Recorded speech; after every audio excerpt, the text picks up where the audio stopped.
Heyo, I'm usually Shloon, but today I'm showing you how to use Clip Studio Paint blending modes to do quick and simple lighting like this, or even more complex stuff like this.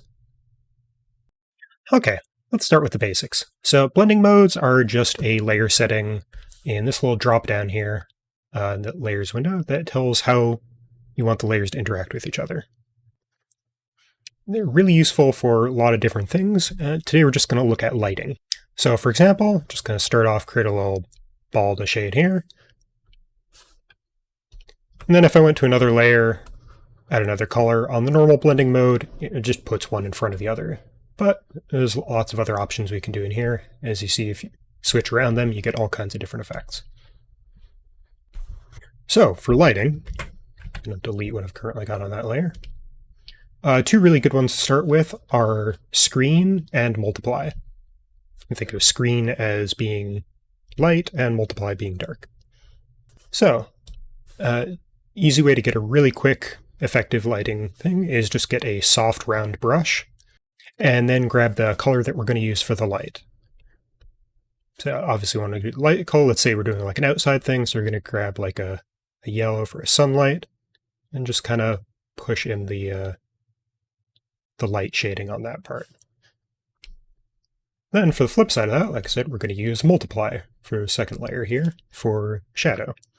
Now for shadow, especially outdoors, often what you want to do is default to the color of the sky or the immediate environment around it. So we're going to do a multiply layer here, and again, just do a soft brush shading in here. Now you'll see we're getting a lot of this applying to the background as well. For now, I just want to shade the ball itself. What we can do for that is this button right here on the layer menu, flip to layer below. That way, it'll only apply just to that one. Here, if I clean this off a little bit. Yeah, you can see from just these two layers really quickly going in with a soft brush, we've already got a surprising amount of depth and a real sense of lighting going on here. Now, that's a pretty basic way we can add some light and shade using the screen and multiply layers. But we've got a ton of other options here, and in some cases, those won't even be the best ways to add light or shadow themselves. Like, let's say we actually want to add a light source. If I come over to this photo I've got here, and let's say I want to add a new light source to this. I want to do like a light blue thing right on this cloud here. Now, if I create a new layer over here and set it to screen, it's okay, but in my experience, screen is better for things catching light. If I instead go and set it to add glow, this looks much more like something that's emitting light. Especially for add glow, it looks like a digital kind of effect. Like if you ever want to have something coming from a screen or a flashlight and something like that. So that's what we're going to use back over here and create something with a little bit of dynamic lighting where the layer isn't going to add shading so much as it's going to add like the effect of the light in the air. So I'm just going to move this stuff we've already made out of the way, make a new layer, and then with a solid brush in black, just going to make a big shape that we can work with here. I cut out some pieces to make this a little bit more visually interesting.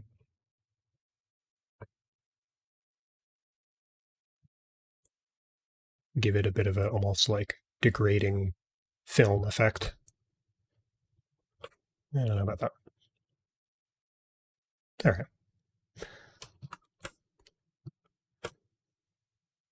That should be fine. Now what I want to do, I'm going to make a quick layer behind that just to show. I'm going to say, let's say I have like a bright teal light source right here. So I'll just quickly create another layer. This time set it to add glow, not screen, and go back to the soft brush again. Nice soft round brush just always tends to work well for lighting effects. It's a good place to start. And I'm just going to softly push in this little like glowing edge as though like the light is kind of bleeding over in the way that we see it. Especially pushing it towards the left, so it's kind of flowing out from the direction of the light source. And you can do this however you want. You can do it more subtle, you can make it more dramatic. And I'm not going to worry about the whole shape back here, but just kind of give it a quick once over to get this sort of effect. Make sure I get this little thing down here too.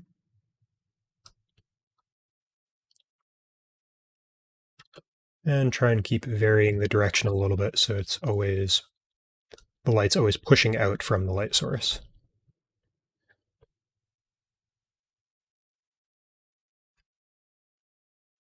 And actually, since this part's overlapping with the light source itself, really want to push it over there, just kind of blinding, overwhelming the thing.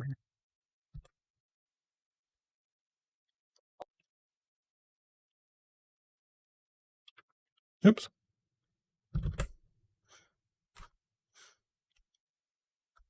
And so I'll just finish this off quick. A little less of an effect back there since it's farther away. And of course, you can go back through and set it back to painting in transparent and push and pull kind of the amount and direction you want to get out of it. Yeah, you can see already we've got a pretty nice looking glow effect, and it really feels like we've just got a really bright light behind this black object pushing through. Of course, now the problem is that this teal shape we've got in the background doesn't really look like it's emitting light. You can kind of maybe get that sense, but it just looks like a solid shape right now.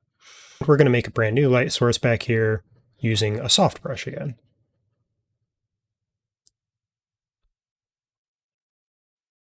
Now again, the shape on its own doesn't really give the sense of a light source. And you can also see, if we zoom in here, there's a bit of that glow that we applied to the black shape bleeding over onto this. So again, I'll select that and hit this clip to layer below. That way it's only applying there. But we do want to create some glow on this background too, so we're going to make a new layer for that. Once again, set to add glow. And then, like I was saying before, this time we're going to work in a white.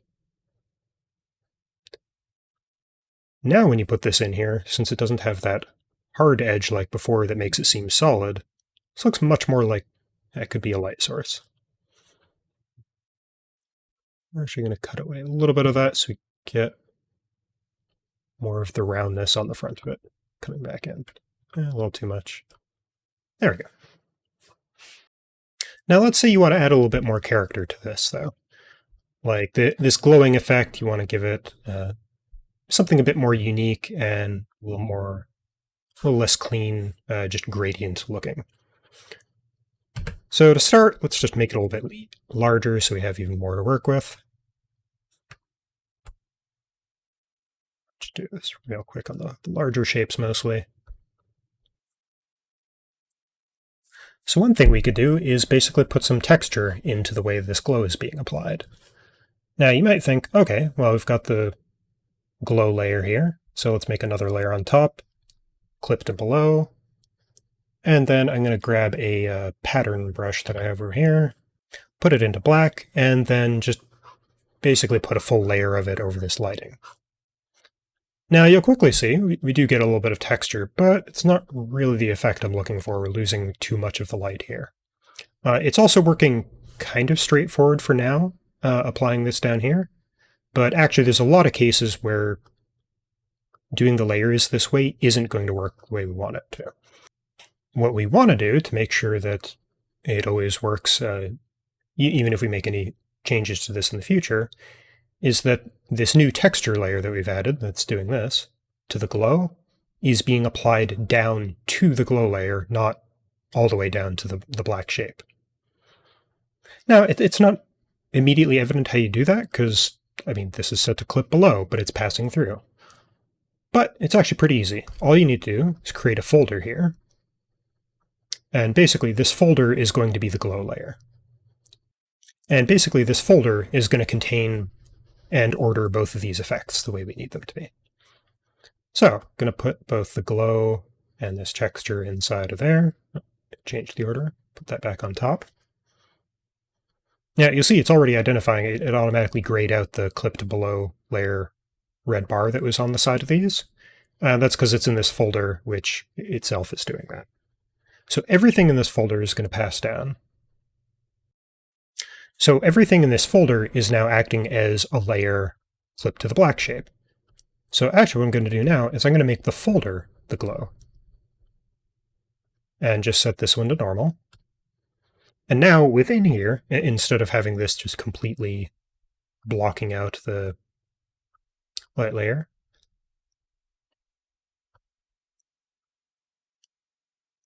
now I'm going to set the texture to clip to layer below.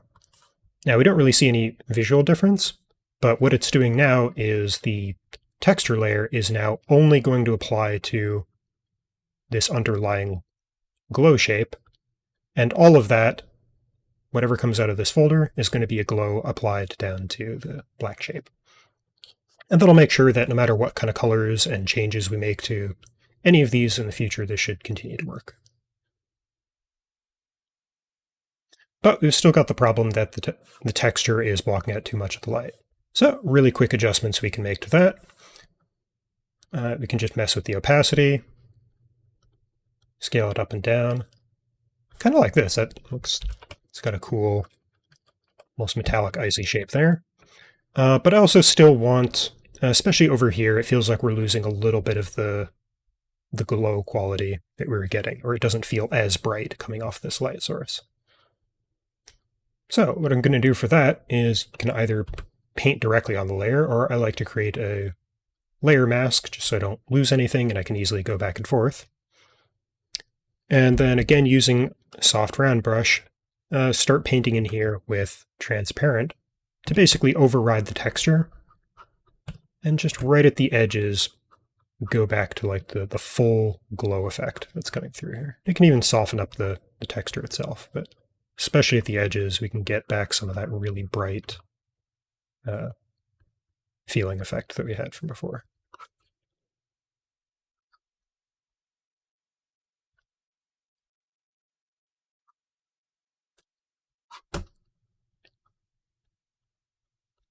And you can do the same thing on the other end too if you want. You can turn up the opacity back on this layer so that it's getting this full crunchy effect and just really cut out the texture where you want it. Actually, yeah, I think I'm liking this better. So I'm going to stick with this and basically just push in these light values that you want there.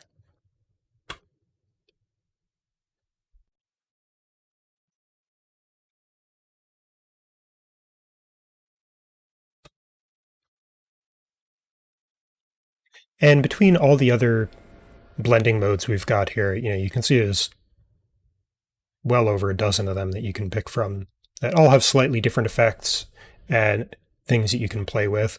And then doing things like we did here with ordering these layers and folders, you can even fine-tune and combine them in really interesting ways. There's a lot here you can play and experiment with, and maybe you can find something you can integrate into your own process.